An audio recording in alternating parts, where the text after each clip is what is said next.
ABT জঙ্গি মোহাম্মদ শাদ রাদিকে জেরা করে ইতিমধ্যেই বেশ কিছু গুরুত্বপূর্ণ এবং বিস্ফোরক তথ্য পাওয়া গিয়েছে। এবিটি নজরে পশ্চিমবঙ্গ, অসম, কেরল সহ একাধিক রাজ্য রয়েছে। জাল বিস্তার করতে জোটবদ্ধ এবিটি এবং জেএমবি। আল কায়দা ইন্ডিয়ান সাবকন্টিনেন্টের ছাতার তলায় থেকে নতুনভাবে কাজ শুরু। নৈরাজ্যের বাংলাদেশে জঙ্গি সংগঠনগুলির নয়া স্ট্র্যাটেজিতে উদ্বেগে ভারতীয় গোয়েন্দারা।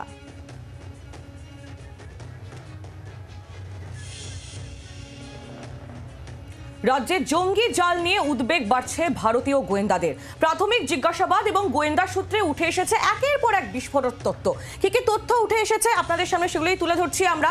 জোটবদ্ধ হয়েছে একাধিক জঙ্গি দল এবং যেটা জানা যাচ্ছে আল কায়দার ছাতার তলায় থেকেই নতুন করে কাজ শুরু করছে তারা। গোয়েন্দা সূত্র মারফত আর কি কি তথ্য আসছে আপনাদের সামনে সেগুলোই তুলে ধরছি। বাংলাদেশে অস্থির পরিস্থিতি আর তার সুযোগেই জঙ্গিদের নয়া এই স্ট্র্যাটেজি। গত কয়েক বছর ভারত বাংলাদেশের অভিযানে একের পর এক বিষয় সামনে আসছে। জেএমবির বাকি সদস্যরাও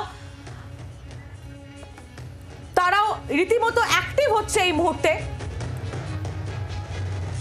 পশ্চিমবঙ্গ, অসম, কেরল সহ একাধিক রাজ্যে জাল বিস্তারের ছক কষছে তারা। পাশাপাশি আল কায়দার ছাতার তলায় থেকে নতুন করে কাজ শুরু করার পরিকল্পনা। বাংলাদেশের যে অস্থির পরিস্থিতি তার সুযোগে জঙ্গিদের এই নয়া স্ট্র্যাটেজি। জেএমবির বাকি সদস্যরাও একিউআইএস এর ছাতার তলায় কাজ শুরু করেছে। ভারতের স্লিপার সেল মডিউল তৈরি করে অশান্তি নাশকতার ছক। সূত্রের খবর, মহিলাদেরও নিয়োগের চেষ্টা চলছে। অস্ত্র প্রশিক্ষণের পরিকল্পনা করছে এই জঙ্গিরা। তার মধ্যেই বাংলাদেশে পাকিস্তানি জাহাজগুলিকে খোলা ছাড়পত্র দেওয়া হয়েছে, যা নিয়ে উদ্বেগ বাড়ছে। পাক নাগরিকদের ভিসার নিয়ম শিথিল করাও ভারতের জন্য উদ্বেগজনক, কারণ 2014 সালে গঠিত একিউআইএস এর ভরকেন্দ্র পাকিস্তান। আর এই একিউআইএস এর মূল নিয়ন্ত্রকরাও পাকিস্তানে থেকেই কার্যকলাপ চালায়।